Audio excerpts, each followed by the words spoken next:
Ela começou a carreira artística no coral Ars Nova da Universidade Federal de Minas Gerais. E acredite, dividiu tempo com o curso de Engenharia Civil.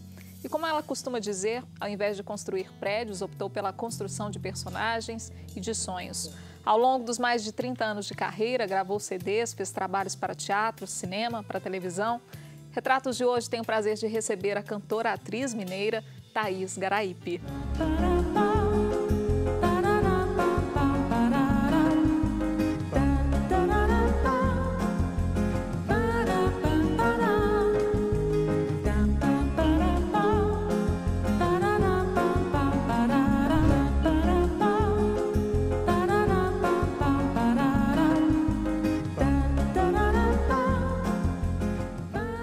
Thaís, é um prazer recebê-la aqui na TV Horizonte, no programa Retratos, conhecer, né, um pouquinho mais sobre a sua história. A gente te vê nos palcos, a gente te vê na televisão, no cinema, hoje aqui pessoalmente contando várias histórias pra gente. Um prazer é para mim, sabe, assim, tá na minha terra falando de mim e numa TV que chama Horizonte. Eu estou muito feliz, muito obrigada pelo convite e pelo reconhecimento. Agora, muita gente de casa, né, que acompanhou a nossa abertura deve estar curioso para saber como conciliar, né, a carreira artística com a engenharia civil.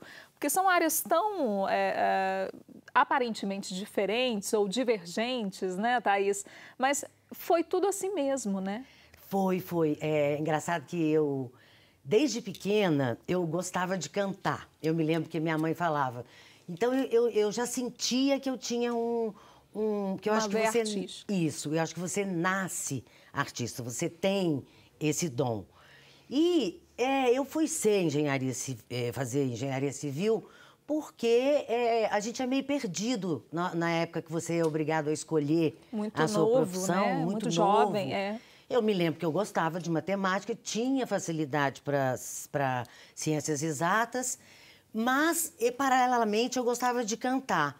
E a minha melhor amiga foi fazer vestibular para engenharia civil e eu fiquei meio insegura. Eu falei, gente, como é que eu vou fazer sem a minha melhor amiga? Fiz até vestibular escondido dela.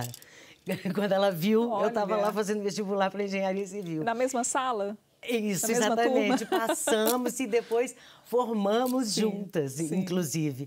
Só que eu fiquei tão desesperada que o curso era em 5 anos, eu descobri que a gente podia antecipar matérias, sabe?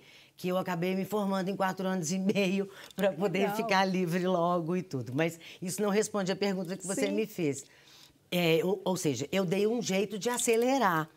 E, assim, não digo que eu era uma inteligência suprema, mas eu tinha uma inteligência normal e descobri que eu podia conciliar as duas coisas e ficar livre disso o mais rápido possível para poder, então, abraçar... a arte propriamente dita. Ou ser abraçada, que eu acho que, na verdade, eu fui mais abraçada do que abracei. E tudo começou no Ars Nova? Tudo começou, na verdade, no curso de balé. Graças a aulas Deus. De dança, mesmo. O Palácio das Artes sempre permeou a minha vida, assim. A minha mãe, os meus pais, graças a Deus, eram de poucas posses, mas sempre tiveram muita sensibilidade, assim. Valorizavam isso, valorizavam. Né? Tanto que o meu irmão gostava de tocar violão, eles deram um jeito, compraram um violão para ele e ele, durante muito tempo, foi músico e tal. Hoje ele é geólogo. E eu fiz o caminho contrário. A minha mãe me matriculou no balé, apesar de não parecer. Hoje em dia, eu já fui uma pessoa magrinha. Fiz balé no Palácio das Artes, na época do professor Carlos Leite. Até ia trazer minha sapatilha de ponta para provar que eu cheguei a fazer piruetas na ponta e tudo.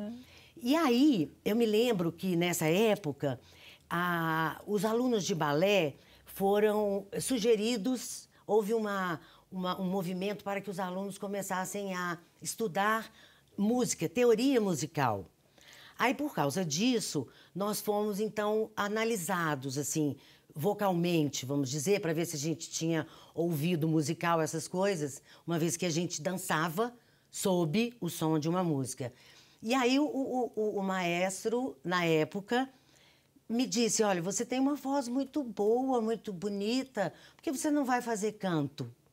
E aí, menina, eu fiquei com isso guardado, mas não fui, porque eu era muito tímida e tal. Uns anos depois, eu fui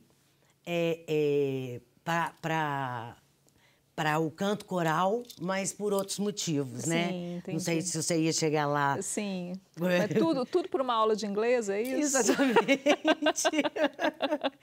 Aí, uns anos depois, eu gostava muito, sempre gostei muito de línguas, né?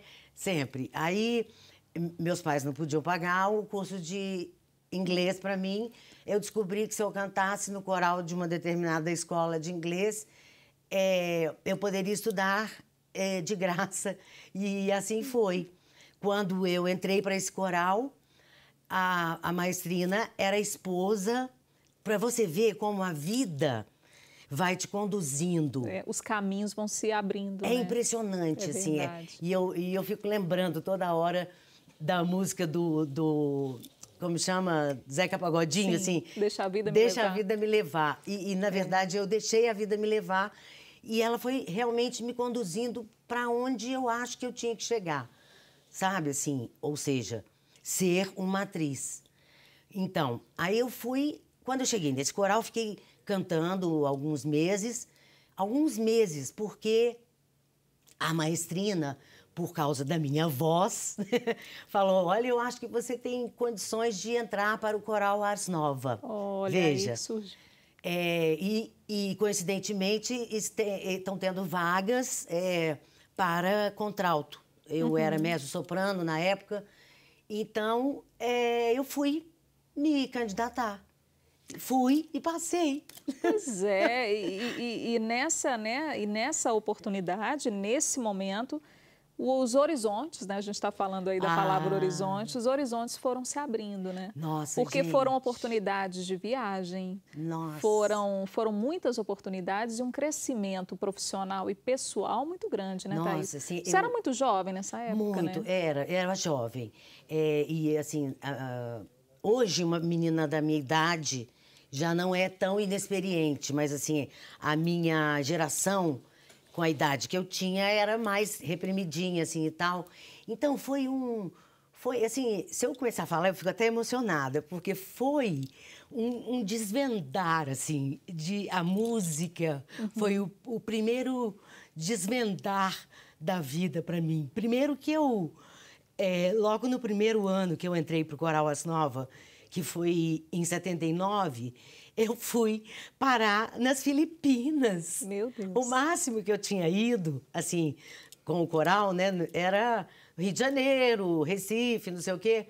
Aí eu entro pro coral e vou parar nas Filipinas do Ferdinando Marcos e da Imelda Marcos. E a gente chegou no aeroporto, fomos tratados com honras de chefe de Estado, porque nós estávamos lá representando o continente latino-americano.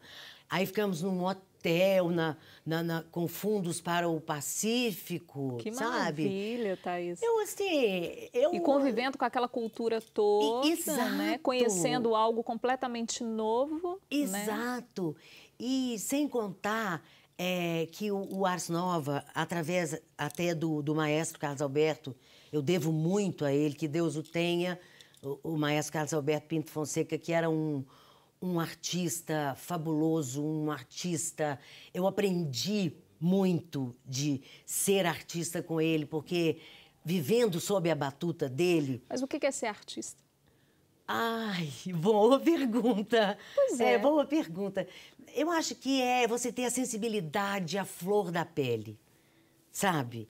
É você conviver com essa sensibilidade. É até difícil, porque às vezes você se emociona sem precisar. A sensibilidade à flor da pele. A sensibilidade né? à flor da pele. E o maestro, quando você estava lá sob a batuta dele, era uma outra coisa você cantar sob a batuta de um senhor maestro, sabe? Que sabia lidar, conduzir uma música. Eu aprendi a cantar, a respeitar uma partitura, uma música com ele, sabe? Não é simplesmente cantar, é cantar. Sabe o que é? Ele te passava conceitualmente e no conduzir como que você lidava com a música, sabe? Então, começou por aí. Tratar a música com o respeito, que ela realmente merece, né? Exatamente. E daqui a pouquinho a gente vai falar mais sobre aí a trajetória da Thaís pelo teatro, pelo cinema, né, Thaís? A gente já está conversando aqui sobre esse início de carreira. A gente vai conversar também sobre outros trabalhos com a Thaís Garaípe, que é a nossa convidada no Retratos de hoje. Tá? Fique por aí.